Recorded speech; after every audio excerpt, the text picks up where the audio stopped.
In this lecture, we're going to learn how to handle routes that don't exist and redirect the user to another route. It's essential that we handle redirecting the user if they land on a page that doesn't exist. In the previous lecture, we went over how to create named routes.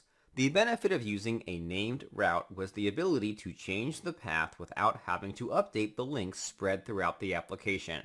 As long as you're using the name, you can update the path anytime you want. The links will be reflected with the latest changes. There is a problem with this approach. Let's look at what that is. Open the router file in your editor. We're going to update the manage route record. We'll change its path to /manage-music. We don't have to make further changes because the links have been updated to use the name. Therefore, we can freely change the path without having to update any of the links. They'll be updated automatically. We'll switch over to the browser. Make sure you're logged in before testing the link. After logging in, you will be able to click on the Manage link. The router will redirect us to the correct page. The URL will reflect the page we made in the router. So far, so good, right? Not entirely. Some users like to bookmark specific pages to save time from having to navigate to it. It's a common behavior. Browsers are also capable of remembering the URLs you visit. It's possible that the previous URL was saved in the browser's history. For example, if we were to remove the path from the URL and leave the domain, our browser will recommend some pages to us. These are URLs we previously visited. If we were to begin to type the word manage, we're recommended two paths, the manage and manage music paths. How does the user know which path is correct? They may end up clicking on the old path. Upon clicking it, we'll be shown a blank page. There are two solutions that we can use here. We can display a 404 message to let the user know the page no longer exists. Alternatively, we can redirect the user to the new path.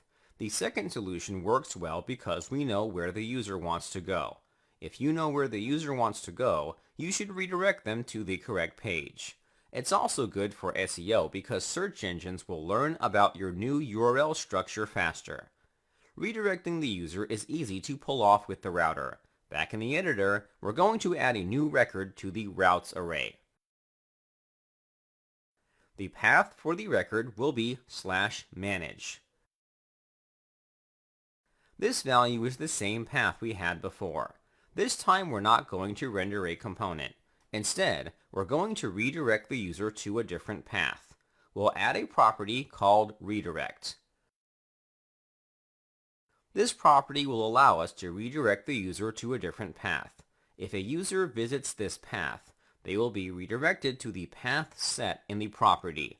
This is a great way to redirect users to brand new URLs without displaying a 404 page.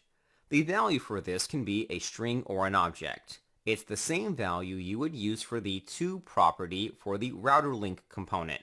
We're going to pass in an object with the name property set to manage. We're going to continue using the name of the record instead of the path. This object will generate the URL to redirect to. Let's test if the redirect works. Save your changes and switch back to the browser. Inside the address bar, change the path to /manage. We've been redirected to the new path for the manage page. Redirection is easy with the View Router library. By adding a redirect, we won't have to worry about users landing on an old page if they accidentally visit the old path. They'll be redirected to the new path. This step is optional, but I find it to be a great way to improve user experience. We're able to account for paths that have been changed, but what about paths that don't exist? Like most sites, you will probably want to display a 404 or redirect the user. The question is, how do we catch a path that doesn't exist? The View Router provides what's called a catch-all route. Using a catch-all is pretty simple. Let's learn how to create a catch-all route. Back in the editor, we're going to add a new record to the routes array. For the path property, we're going to set this property to the following. /:catch all dot asterisk asterisk. The value we're using is a regular expression. The regular expression will match any value. The star character is used to catch a path that doesn't exist within the records. The great thing about catch-all routes is that they're checked last. The view router will make sure to check other records for matches. If none can be found, the catch-all route is used. We don't have to worry about the router accidentally using the catch-all record. The view router is smart enough to check this last and prioritize the other routes. If the catch-all route is used, we're going to redirect the visitor to the home page. If you'd like, you can create a custom 404 page. I'm redirecting them to make this faster.